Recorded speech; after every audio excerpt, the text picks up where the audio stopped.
Hanya sedikit manusia yang mempercayai video ini, setidaknya pada awalnya.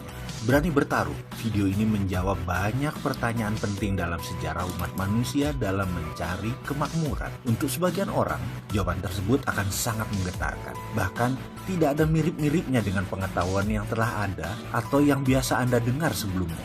Video ini akan mengubah pandangan dan pemahaman Anda yang selama ini Anda dapatkan tentang materi dan kemakmuran. Saat ini, banyak dari kita yang sedang mengalami krisis kemakmuran, krisis kepercayaan, dan tertekan masalah ekonomi. Namun, jika dirunut lebih dalam lagi, semua itu terjadi karena pemahaman akan materialisme yang selama ini dipegang umat manusia bertolak belakang satu dengan yang lainnya. Tapi sesungguhnya, bisakah krisis keuangan dan kesulitan ekonomi itu dihentikan? Saya tahu bahwa Anda juga tahu bahwa jawabannya adalah bisa. Yang menjadi pertanyaan adalah apakah Anda tahu apa yang sebenarnya Anda inginkan? Tontonlah video ini lebih dari sekali. Saya juga mengajak Anda menonton dari awal hingga akhir, kemudian mengulangnya per bagian. Kemudian buatlah catatan-catatan kecil di beberapa bagian. Ujilah, kebenaran yang sejati adalah kebenaran yang teruji, bukan? Saksikan video ini dengan santai, kemudian ulangi lagi. Anggap saya ada di samping Anda sebagai sahabat yang menemani Anda dan berbagi rahasia kecil kepada Anda. Tontonlah video ini dengan hati, tapi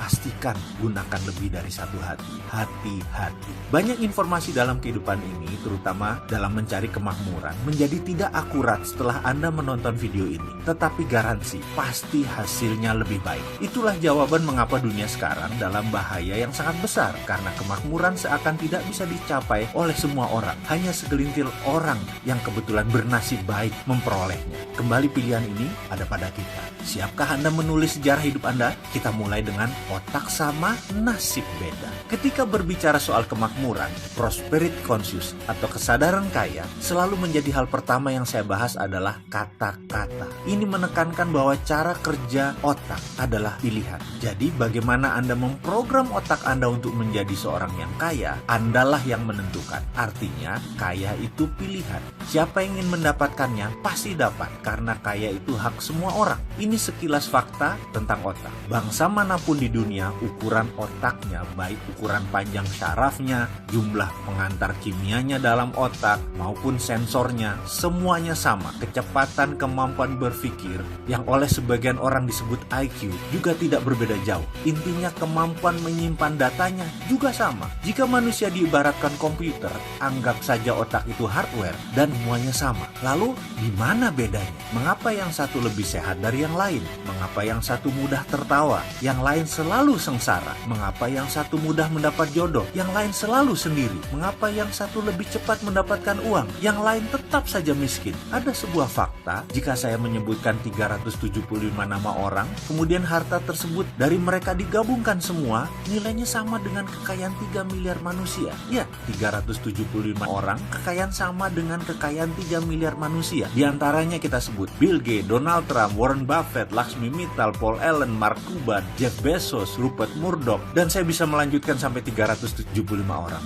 Orang-orang seperti mereka ini memiliki jumlah kekayaan sama dengan 3 miliar manusia digabungkan. Jadi kesimpulan, otak sama, nasibnya beda. Nasib, ini batu sandungan pertama. Ada sebuah sistem pada manusia yang namanya belief system atau sistem keyakinan. Ini ditanam di subconscious atau di pikiran bawah sadar seseorang. Jika sudah ditanam di posisi ini, untuk mengubahnya perlu teknik khusus. Kalau menggunakan cara biasa, tidak akan pernah berubah. Misalnya, kebiasaan merokok. Maaf ya, saya mengambil contoh merokok karena mudah difahami. Saya tidak merokok, tapi saya bukan anti orang perokok. Prinsip saya merokok itu baik, tidak merokok itu lebih baik. Itu hanya sebuah pemahaman dan pengambilan posisi dalam melihat sesuatu. Kembali ke merokok sebagai contoh. Dalam iklan televisi, dikatakan secara vulgar, merokok bisa menyebabkan kanker, gagal janin, penyakit paru-paru, dan lain sebagainya. Apakah dibaca oleh setiap perokok? Ya, namun apakah mereka lantas berhenti merokok karena takut akan peringatan tersebut? Tidak juga. Mengapa? Itulah kerja otak.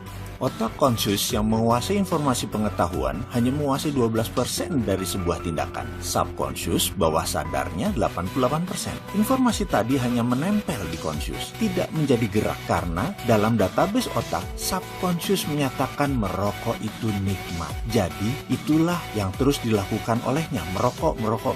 Subkonsius lah yang berkuasa, 5 kali lebih kuat dari kekuasaannya konsius. Sekarang kita kembali ke prosperity conscious atau kesadaran kemakmuran atau IQ kaya atau tulang kaya atau balung sugih. Apapun itu, bagi mind master atau sang pemilik otak, ini semacam software. Jadi 375 orang kaya memiliki software ini, sedangkan 3 miliar manusia belum memiliki software ini. Bisa menerima? Masih berat? Masih bertanya, di mana itu nasib? Ya, ini pertanyaan kecil dari kelompok besar. Ini pertanyaan saya pula. Saya mengalami jalan kehidupan yang turun naik seperti gelombang laut selagi badai. Saya pernah memiliki materi berlimpah, tapi 3 tahun kemudian tinggal di rumah kontrakan dan masih menanggung hutang yang besar lagi. Kemudian kembali berlimpah materi, kemudian kembali terpuruk, kembali lagi naik ke atas, lalu berbalik begitu sampai di puncak. Saya sudah mengalami beragam kisah untuk bisa menjadi diri saya sekarang.